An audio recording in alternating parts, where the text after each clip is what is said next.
Associate sponsor UltraTech cement. आपल्यासोबत प्रकाश महाजन आहेत, मनसे नेते। काय सांगाल सर, एकंदरीत काल छगन भुजबळ यांनी TV9च्या मुलाखतीत अनेक प्रश्न उत्तराच्या वेळेस अनेक उत्तरं दिलेत। त्यांनी एक मोठा गौप्यस्फोट केलेला आहे। त्यांनी सांगितले की राज ठाकरे यांनी शिवसेना सोडून ही मोठी चूक केलेली आहे आणि त्यांचं वेगळं व्हायचं कारण काय आणि त्यांची नक्की मागणी काय होते, असं देखील त्यांनी एक प्रश्नचिन्ह उपस्थित केले। मला खरं म्हणजे भुजबळ काल राजसाहेबांवर का घसरले हे काही कळालं नाही, पण गेल्या काही दिवसात भुजबळला फ्रस्ट्रेशन आलंय। लोकसभेला नाशिक लढवणार ते काही झालं नाही, राज्यसभेवर घेणार ते काही झालं नाही।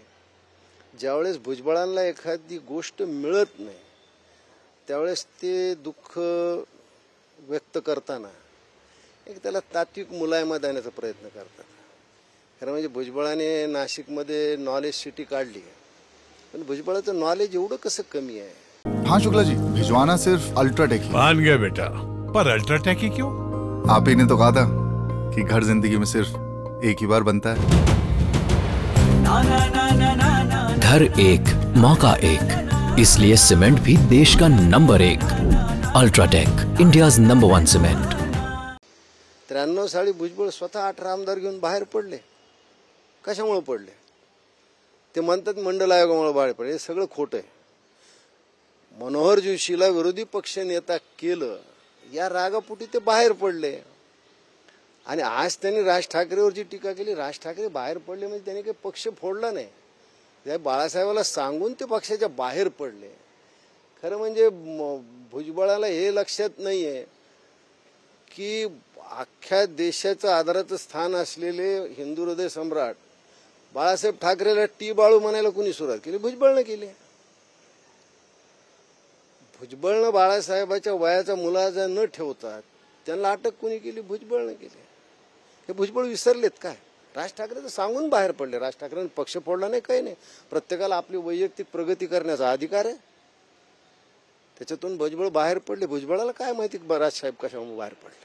पण भुजबळ हे राजकीय स्वार्थासाठी नेहमी पक्ष बदलत आलेत, त्याला फक्त ते एक वैचारिक मुलायमा देण्याचा प्रयत्न करतात, बाकी काही नाही। मात्र रक्ताचं नातं होतं असं देखील त्यांचं म्हणणं आहे। महासाहेब असतील या बाळासाहेब असतील यांचं रक्ताचं नातं होतं, मात्र अशा असताना देखील बाहेर पडणं हे कितपत योग्य? रक्ताच्या नात्याचं त्याचं काय म्हणजे उद्धव ठाकरेचे बाकीचे बहुतेचे विचारत नाहीत म्हणून काय नातं तुटत असतं का? ही वैचारिक भिन्नता आहे, ते काय प्रॉपर्टीचं भांडण नाही आहे। विचार नाही पटले किंवा राजसाहेबाला वाटलं आपली इथं प्रगती होऊ शकत नाही किंवा काही गोष्टी त्यांच्या मतभेद आले ते बाळासाहेबाला सांगून ते बाहेर पडले। भुजबळाला विषय घेण्याचं कारण भुजबळ स्वतःचा इतिहास विसरतात ना। शरद पवारच्या नादी लागून बाळासाहेबाच्या पाठीत खंजीर खुपसणारे भुजबळच आहेत। भुजबळ विसरले कसे? भुजबळाने काल हा विषय घेण्याचं काहीच कारण नव्हतं। भुजबळाला एकंदरीत आता फ्रस्ट्रेशन आलेलं आहे, त्यांना आता राजकीय कुठेही वाव दिसत नाही, त्याच्यामुळे फ्रस्ट्रेशन मधून ते ही टीका करतायत। त्यांनी असं सांगितलं की दोघांना देखील मी फोन केले होते, 5-6 दिवस शांत राहावा असं देखील त्यांनी सांगितलं होतं। का वाटतं एकंदरीत सल्ला मसलत त्यांनी देखील केली होती? आता या प्रश्नाचं उत्तर उद्धवजी किंवा राज हे दोघंच देऊ शकतात। आणि त्या गोष्टीला आता 18 वर्ष झाले, पाणी खूप पुलाखालून वाहून गेलेलं आहे। आता त्यांनी काय म्हटले, कोण काय म्हटलं, हा विषय वेगळाच आहे ना। भुजबळाला सुद्धा थांबवण्याचा प्रयत्न केला होता, का भुजबळ थांबले नाहीत? मग लोकांनी भुजबळाला थांबवण्याचा प्रयत्न केला। भुजबळाला सत्तेचा मोह खूप आहे आणि सत्ता मिळत नाही म्हणल्यावर त्या सगळ्या गोष्टीची मळमळ त्यांची बाहेर येते, बाकी काय नाही। तर राज ठाकरेंचं नाव घेऊन कुठंतरी ते पुन्हा आता राजकारण करतात। हा, कारण शेवटी राज ठाकरेचं नाव घेतल्यावर थोडी प्रसिद्धी मिळते, थोडी सहानुभूती मिळते। नाशिकमध्ये बऱ्यापैकी मनसेची सहानुभूती मिळण्याची शक्यता आहे, बाकी काय। नक्कीच आता विधानसभेच्या देखील निवडणुका समोर येतात, त्यानुसार बघितलं तर लोकसभेच्या निवडणुका झाल्यात। राज्यसभेसाठी भुजबळांचं देखील नाव चर्चेत होतं, मात्र त्यांना वरतून देखील फोन आला होता। लोकसभेसाठी अमित शहाने देखील फोन केला होता, त्यानंतर बावनकुळेने देखील तयारी लागा सांग, मात्र कुठेतरी तिकीट मराठा समाज वर्सेस यामुळे कुठेतरी कट झालं। आता ते का कट केलं काय नाही अमित शहा किंवा बावनकुळे सांगू शकतील, त्यांनी फोन केला का नाही ते दोघं सांगू शकतील। पण भुजबळाला खूप मोठी अपेक्षा होती की आपल्याला लोकसभेला उभं करते, पण मला असं वाटतं भुजबळांना आपलं वय पाहता तर कुठेतरी थांबलं पाहिजे ना, नव्या पिढीला संधी दिली पाहिजे। प्रत्येक वेळा आपणच पुढे गेलं पाहिजे असं थोडंच आहे। निराशा येत नाही ना पद एखादं नाही मिळालं तर। सुनेत्र पवार यांची हजेरी वर्णी लागलेली आहे त्या ठिकाणी. कशा प्रकारे काल देखील अर्ज त्यांनी भरलेला आहे, त्यामुळे राज्यसभेचा मार्ग जो आहे तो सुनेत्र पवारांचा मोकळा झालेला. मात्र छगन भुजबळ यांना कुठेतरी डावलण्यात आलं. असं आहे, ती मूळ जागा प्रफुल्ल पटेलची होती. प्रफुल्ल पटेलचे अजून 4 वर्ष बाकी होते. आता त्या 4 वर्षासाठी म्हणून सुनेत्रा पवारला घेतलं. आता भुजबळ स्वतः आमदार आहेत ना, त्यांना जाण्याची काय गरज आहे. अर्थात हा अजित पवार राष्ट्रवादीचा अंतर्गत मामला आहे, त्याच्यामुळे आपण त्यात काय बोलण्याचं. पण भुजबळाला राज्यसभा मिळाली नाही ही थोडं त्यांचं दुःख असू शकतं. कार्यकर्त्यांची पण देखील इच्छा होती, त्यामुळे नक्कीच कुठेतरी मी म्हणलं राष्ट्रवादीत काय घडतंय याच्याविषयी मला काही सांगायचं नाही, तो त्यांचा अंतर्गत प्रश्न आहे. पण भुजबळाचं नॉलेज मात्र कमी आहे.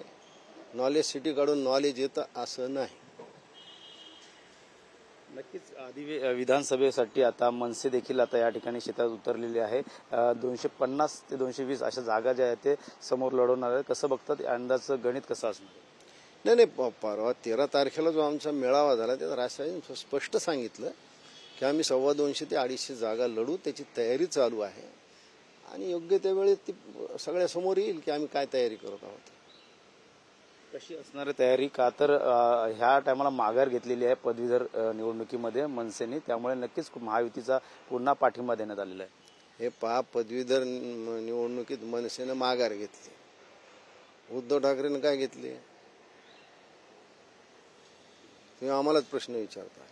आम्ही तर लहान पक्ष आहोत, आम्ही आमचं धोरण ठेवून माघार घेतली. माघार घेणे काय वाईट आहे का? लोक कित्येक वेळा माघार घेतात, पंतप्रधानांच्या रेसमधून माघार जातात लोक, त्यात काय असतं. त्याच्यामुळे त्या काही नाही, पण आम्ही विधानसभा स्वबळावर लढणार हे मात्र नक्की. नक्कीच ऑर्गनायझर RSSच्या मुखपत्रातून बघायला गेलं तर भाजपला चांगलंच धारेवरती धरलंय, त्यामुळे अजितदादांना सोबत घेऊन कुठेतरी ब्रँड जो आहे तो कमी केला असं देखील आता ऑर्गनायझरच्या मुखपत्रातून सांगण्यात आलेलं आहे. तर कसं आहे, जिथं संघानंच कान टोचलेत तर आता आपण काही सांगण्याची गरज नाही राहिली. पण मी माझी वैयक्तिक एक गोष्ट सांगतो. ज्या दिवशी अजित पवार बरोबर भारतीय जनता पक्षानं सत्तेचा काय सहभाग दिला, त्या दिवशी मी निषेध म्हणून मला आणीबाणीत अटक असलेली सन्मान निधी घेणं बंद करून टाकलं. मी याच्या पलीकडे काही निषेध करू शकत नव्हतो. माननीय पंतप्रधानांनी 15 दिवसाखाली इंदोरच्या सभेत शिखर बँकेचा घोटाळा काढला. तुम्ही त्या माणसाला घेता? ज्या गोपीनाथराव मुंडेनं पाटबंधारे खात्याविषयी संभाजीनगरमध्ये वाल्मीवर मोर्चा काढला, लाठीमारमध्ये ते स्वतः जखमी झाले, हे गाडीभर पुरावे घेऊन गेले होते. काय झालं त्या पुराव्याचं? तुम्ही आज अजित पवार बरं, याचा लोकांना राग आलाय. म्हणून भाजपने आत्मपरीक्षण करण्याची गरज आहे. लोकांचा भाजपवर राग नाहीये, लोकांचा राग या फोडाफोडीच्या राजकारणावर आहे. त्याच्यामुळे भाजपला हे अपयश आलेलं आहे.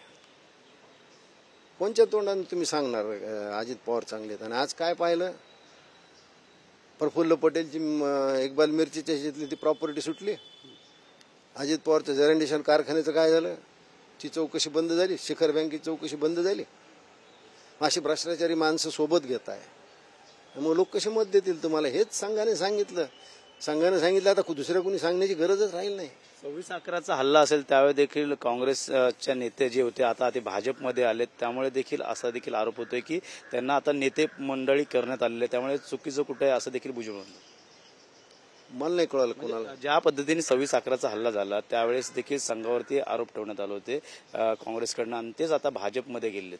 नाही, तो बालिश आहे. तो दिग्विजय सिंगने केलेला अत्यंत बालिश आरोप आहे तो. त्याचा संघाशी कसा संबंध असेल? संघ एक राष्ट्रवादी संघटना आहे, त्या अशा याच्यात नाही. ते प्रसिद्धीसाठी दिग्विजय सिंगने केलेला तो आरोप आहे. खरं ऑर्गनायझरची जी भूमिका आहे ती योग्य असं देखील भुजबळ म्हणतात, त्यांनी जे ठप्पा ठेवलेला आहे. हो, आता भुजबळाचं तर जे काही नुकसान व्हायचं ते होऊन गेलं. उभं राहायला मिळालं नाही लोकसभेला, राज्यसभा मिळालं नाही, त्याच्यामुळे ब्रह्मज्ञान सांगायला ते मोकळे झाले. नक्कीच एक दुसरा प्रश्न आहे की वल्फ बोर्ड संदर्भातला आता चर्चेचा विषय झालेला आहे. त्यांना कोट्यवधी निधी देण्यात आलेला आहे, त्यामुळे त्याकडे कसं बघतात? तुमचा कसा या संदर्भातला विषय असणार? या संदर्भात तुमच्यातर्फे काय मांडणे असणार? वक्फ बोर्डाला जो निधी देण्यात आलेला आहे तो अत्यंत अयोग्य आहे. माझं मत तर वक्फ बोर्डच रद्द करायला पाहिजे. कारण वक्फ बोर्डाला या देशाच्या घटनेचे कोणतेही कायदे लागू होत नाहीत. आणि या एकाच देशामध्ये दोन समांतर संस्था कशा असू शकतात? वक्फ बोर्डाने एखाद्या जमिनीवर हक्क सांगितला तर तो जर आपल्याला कुठल्या कोर्टात त्यात दाद मागता येत नाही. तुम्हाला वक्फ बोर्डाकडे दाद मागावं लागते, म्हणजे वक्फ बोर्डच तुमच्यावर अन्याय करणार आणि वक्फ बोर्डाकडेच तुम्हाला दाद मागावं लागते. माझी तर अशी सरकारकडे मागणी आहे की वक्फ बोर्डाच्या जमिनी जे दलित, आदिवासी आणि इतर लोक कसतात ते त्यांच्या नावावर कराव्या. वक्फ बोर्डाला बळकटी देण्याचं काय कारण आहे? म्हणजे वक्फ बोर्डाला बळकटी आणि हिंदूंची वळकटी, हे शासनाचं धोरण बरोबर नाही. याचा निषेध करतो. मी सांगितलं की वक्फ बोर्डाला दिलेला निधी वापस घ्या. मीच नाही, विश्व हिंदू परिषदने सुद्धा ही मागणी केलेली. तर राज्य सरकार ठाम आहे, मुख्यमंत्री एकनाथ शिंदे यावरती संदर्भात काय तोडगा करेल? त्यांना परिणाम येते विधानसभेत भोगावे लागतील. हेच वक्फ बोर्ड आहे, हाच समाज आहे, फतेवर मतदान झालेलं आहे. या लोकांची लाड कशामुळे करायचे? यांना वेगळा कायदा कशामुळे ठेवायचा? हज हाऊस कशामुळे बांधायचा? हज हाऊसचा खर्च सरकारनं का उचलायचा? इतके दिवस त्यांना हजला सबसिडी होती, ती मोदींनी हळूहळू कमी करून बंद केली. उद्या काय हिंदूला अयोध्येला जायला सबसिडी देतात तुम्ही? नाही देत. यांना काय द्यायची होती? यांना काय एवढी सवलती द्यायच्या?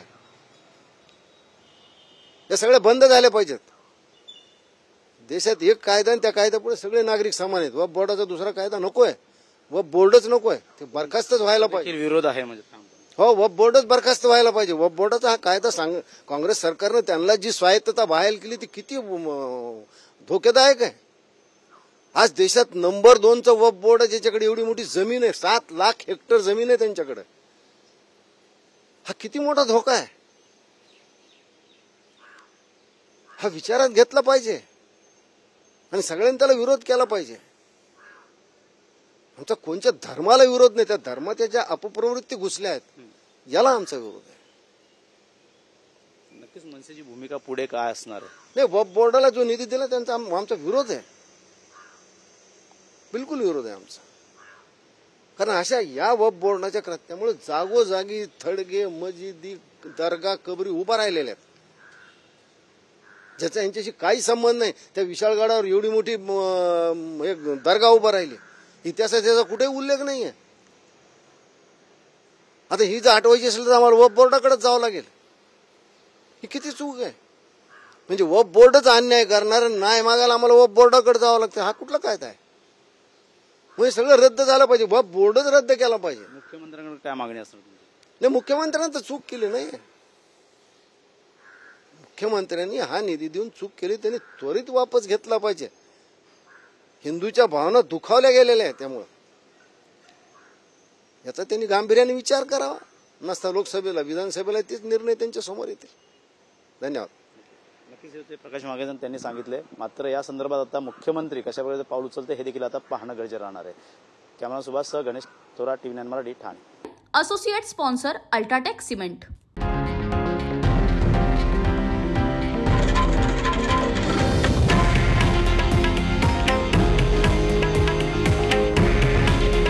हे आहे देशातील नंबर 1 न्यूज नेटवर्क आणि आपण पाहत आहात TV9 मराठी.